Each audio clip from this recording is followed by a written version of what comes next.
So my name is Karen Gopee, and I am currently a sitting judge in New York State in criminal court. I am a mom. I have two kids, a 17-year-old daughter and an 11-year-old son. And I live in Queens, New York, and work in Queens. What was it like getting into that particular role? Of course, it comes with a lot of responsibility, and it's something that I guess would be a bit of a challenge for any individual. So, what has your experience been like? So prior to becoming a judge, I was a practicing attorney for more than 15 years. Mhm. Um, Becoming a judge was not something that I dreamt of or ever thought was achievable. My big dream was becoming an attorney. And I spent so many years, obviously, going to school and focusing on that and working in different law offices and different environments, trying to get through just that part of it, becoming an attorney, getting a job, establishing myself. That that was my dream, that was my goal, and there was nothing past that dream. It's only after working with judges for a number of years and other judges encouraging me, even for the first few judges who encouraged me, I was hesitant because I wasn't too sure if I had what it took. I wasn't too sure if the environment was fertile for me to make that leap. And I had my own doubts, and it took me a while of kind of thinking about it and looking at other judges we and realizing that, wait a second, if they can do it, why can't I? And so the challenge, I think, was partially from the outside, Mhm. because it is a process and it's not an easy process. But the bigger challenge was convincing myself that I had what it took, and playing in a field with, very established people who were years my senior. You were a bit younger than others, and you feel that was part of what the doubt was. Would you say your background as non-US born also played a role in, your own self-doubt? I think it's a combination of my background in terms of when you're an immigrant, and you're West Indian and you're brought up in a West Indian home. And my generation is a little different than your generation, where females, there was more defined roles Mhm. in a household. And I was brought up in a home where certain expectations were had for females versus males. And, it was very traditional in terms of you were expected to be the homemaker, the person that took care of children. And, it was already difficult balancing my career as an attorney and working with criminal defendants, um, and having a family and having a family life. And in my mind, it was, the role of a judge, there's a certain image. And most of the judges that I had been around and practiced in front of were male, mostly white. And there wasn't any Indian judges that I could point to and say is my role model or that opened the door to me. The closest person that looked close to me was Asian judges, but not South Asian in any respect. And, growing up in the United States, when I did, people did not really know about Trinidad. There was a larger Guyanese population than there was a Trinidad population. That has certainly changed now, but I think all of that kind of played a role in, can I do this?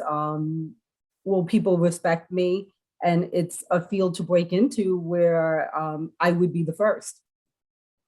Well, speaking of being the first as well, I've read some articles in preparation for this interview, and you've been described as an inspiration to Indo-Caribbean girls and women in particular in the US. So,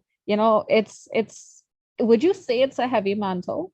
I don't. I think it's a privilege to have people see me that way. I also think it's a responsibility, but I don't think it's a burden. The idea of being able to inspire and to open doors for other individuals and to mentor young women and mentor young attorneys is an amazing opportunity, I think.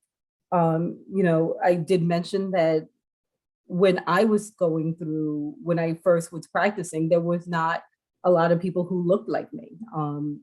I I can count on one hand the amount of South Asians in law school. I think I was one of two South Asians in the district attorney's office when I started. When I started working in the courts, there was no one that looked like me. And so I didn't have the uncles and the aunts and the other individuals from within my community to go to as mentors. And I love the fact that I'm able to do that for a whole nother generation. And if I inspire someone to go to law school or to believe in themselves or to view things in a different way, I think that's the mark that I'd like to leave. In terms of legacy, obviously that impact, but is there anything you would like to achieve during your time in office as a judge? I believe that bringing my understanding and the way that I do things to the justice system is helping to reform the justice system. I want the justice system to be more accessible and more friendly to a diverse group of individuals that come before us.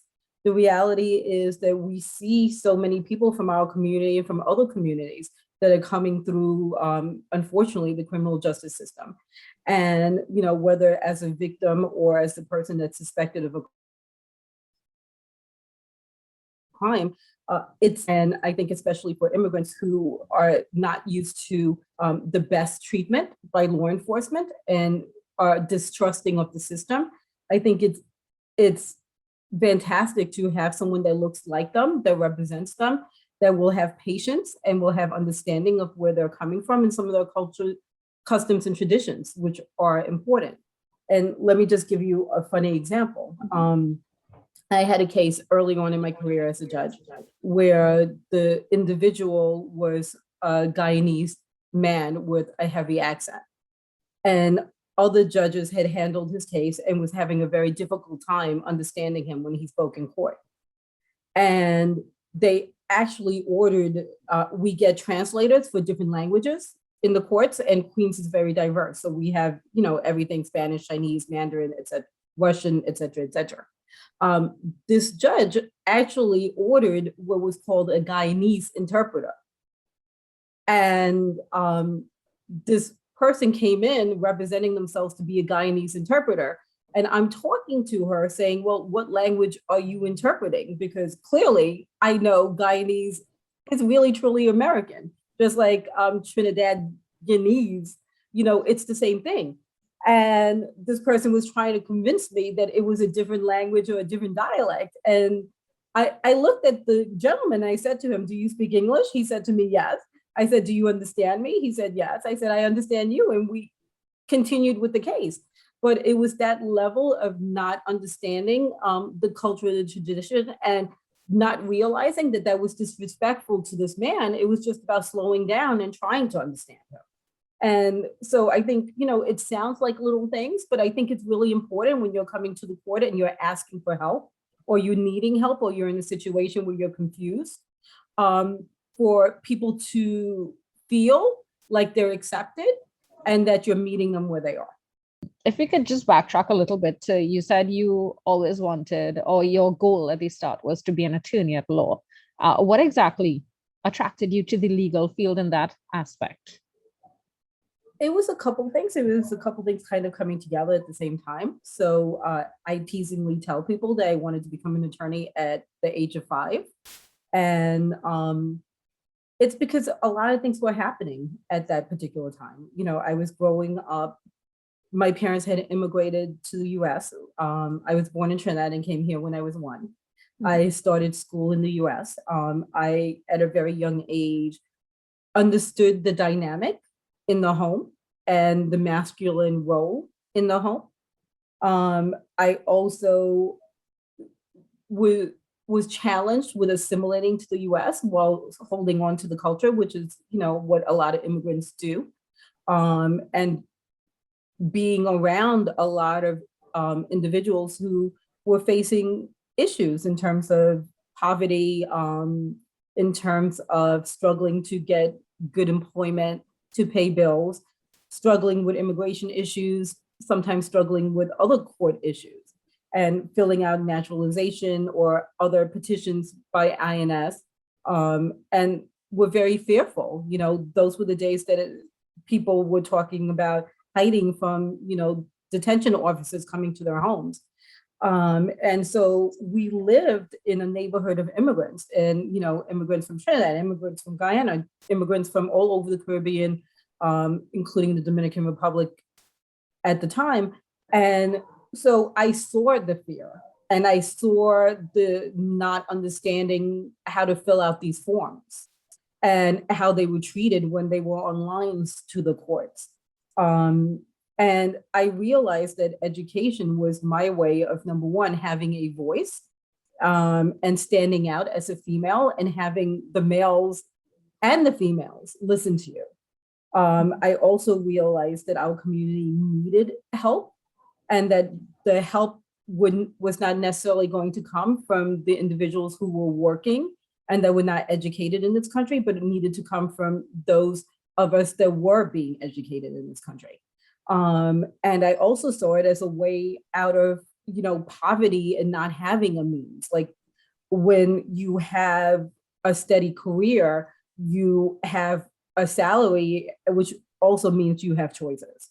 And so at a very young age, I figured that out. And the more I started working towards that and helping people with their immigration issues and other court issues, the more that I was inspired to, continue to work towards a law degree.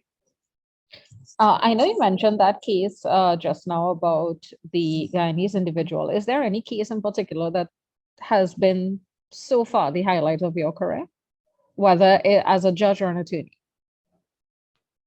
I've worked in very difficult cases, and I've been practicing for 20 something years. I think the cases that get to me the most are the cases where the individuals are very young, that come before the court, and we see individuals at 13, 14, 15 getting involved in the criminal justice system. And when you delve into what brought them there, it's a lot of instability in the home. Family members that are either abusive or addicted to substances or have mental health issues. And for me, those are the hardest, because they take a toll, especially, the fact that I am a mom, and you see these youngsters that are facing difficult situations, that are committing crimes. And most of it is because there is no direction, stability, or mentorship in their lives. And, there's case after case that I can talk about, but those are the ones that get under my skin, because it's our children. Yeah. One of the hardest cases I could tell you that I dealt with, I was a prosecutor, and I used to do child abuse cases. It was a young girl, I think she was either 9 or 10 at the time, that the family was not feeding and was actively physically abusing. And at the hospital, I was talking to the doctors, and they talked about the paper plates that she ate because she was that hungry, and having to remove that from her stomach. How do you cope as someone who has to deal with these cases in that capacity? I can't say that it's not difficult. I can say, fortunately or unfortunately, I've seen almost all of it at this point. And when there are bad days, it's about trying to find perspective and trying to figure out how I can help individuals, and focusing on that as opposed to focusing on what happened. I try to focus on the future and what can be done and what services we can put in place. Could you, for people, especially in Trinidad, who are not too familiar with the US justice system, you are running for election as a judge in the New York Supreme Court 11th Judicial District.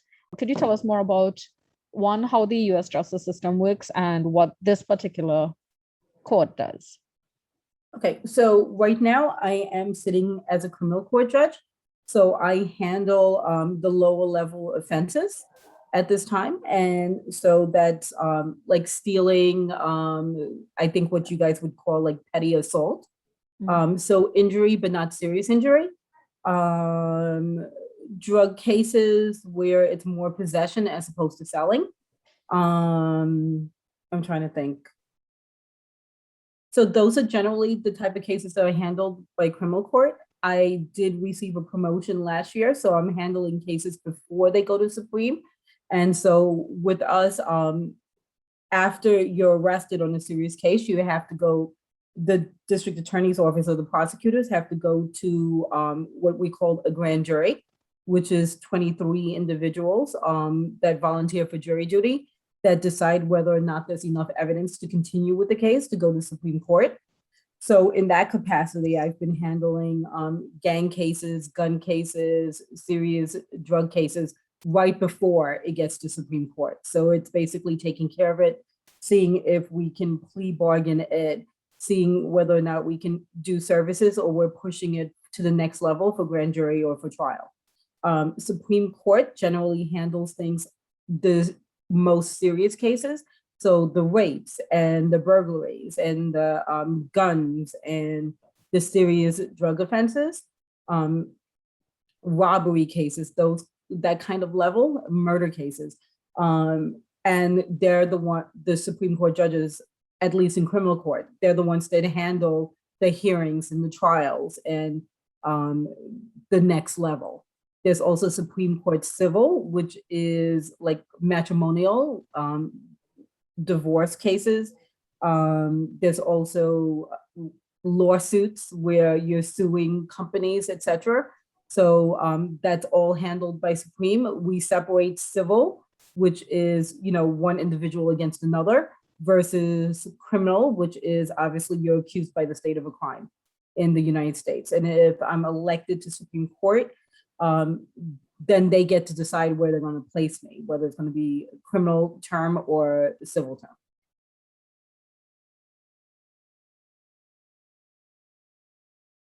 First of all, you mentioned that you actually moved to the US with your family when you were just a year old.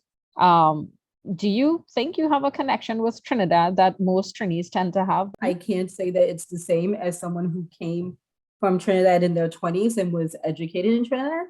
But I grew up in a very, very traditional West Indian home, where the curry and the roti and everything else was made on a regular basis. That was pretty much our food every single night. I grew up with the long braided hair every single day, to go to school. And the Indian music, whether it was the Bollywood music or the bhajans or soca and calypso. I remember so many, I still call it Trini parties where, my family was partying until 2-3 o'clock in the morning, spending summers in Trinidad and coming back pretty much every year. Obviously that's changed with the pandemic, but even my kids, I try to bring back each year. And, Trinidad is just like a freedom and a coming home, whether it's the food or the family or the beaches or just the familiarity of walking down the street and not sticking out the way that you do in the United States. Even as diverse as the United States and New York is, you still kind of stick out in the crowd. Trinidad, you just blend in. Is there anything about Trini culture that you especially fond of? I love the richness of the culture and the blending of the culture. I love the fact that for the most part, you live next door to a mosque, to a temple, to a Christian church, and everybody is so accepting, more than accepting and more than tolerant. They follow the other religions and they know the holidays and they know the practices. And I think that's amazing because it's so cohesive. And I know Trinidad obviously has its own issues sometimes with race relations, but I think there's something amazing by the acceptance of the different religions and the knowledge of it, and the knowledge of all the holidays, and pretty much Trinidad, has days off for all of it, and has the next generation celebrating it all. And I think that's a huge example for the rest of the world, regardless of what's going on in your life in Trinidad. Unlike America, where you're put up all the time with work, Trinis understand the balance of work and fun. They enjoy the music, they enjoy the beach, the river, they enjoy life. And, sometimes they may not get that balance right, but they certainly understand the balance. I can imagine you try your best to come here to visit. When you come here, what do you like to do? I like to visit family.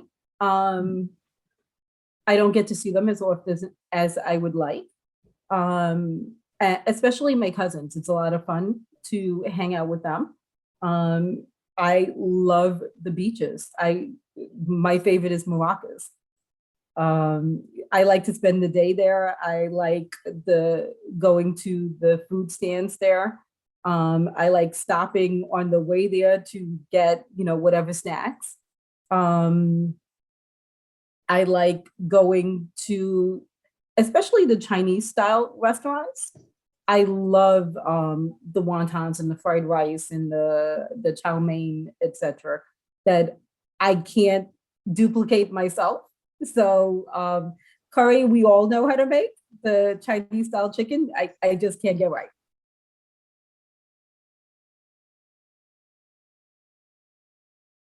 First, nothing's impossible. Everything is possible if you believe in yourself and you work hard. And throughout our life, whether you're a young woman or you're a minority woman or you're a minority person, including males, there are going to be people, whether it's family or friends or people, colleagues, that doubt you or that say that you can't do this or you shouldn't do this or it's too hard. Don't let that get you down. Use the nays and the negativity to motivate.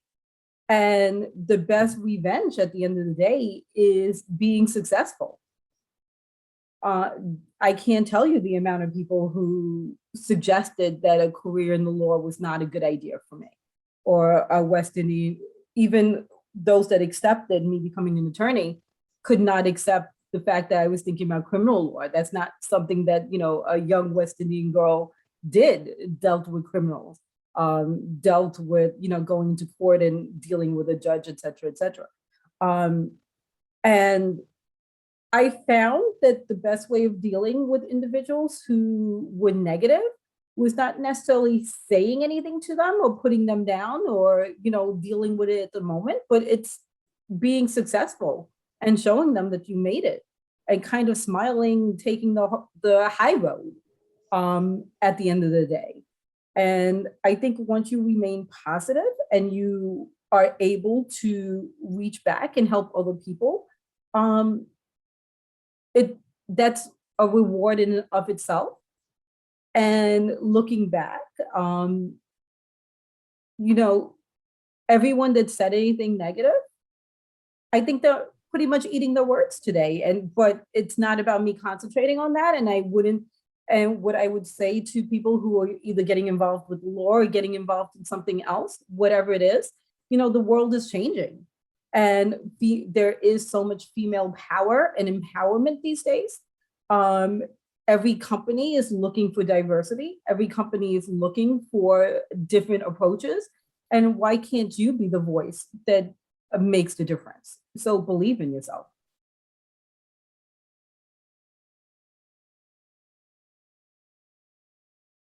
Please encourage family and friends who live in New York, specifically in Queens, to go out and vote. Go out and have the voice and to consider voting for me, please. Early voting has already started, so flip the ballot and consider voting for me as judge.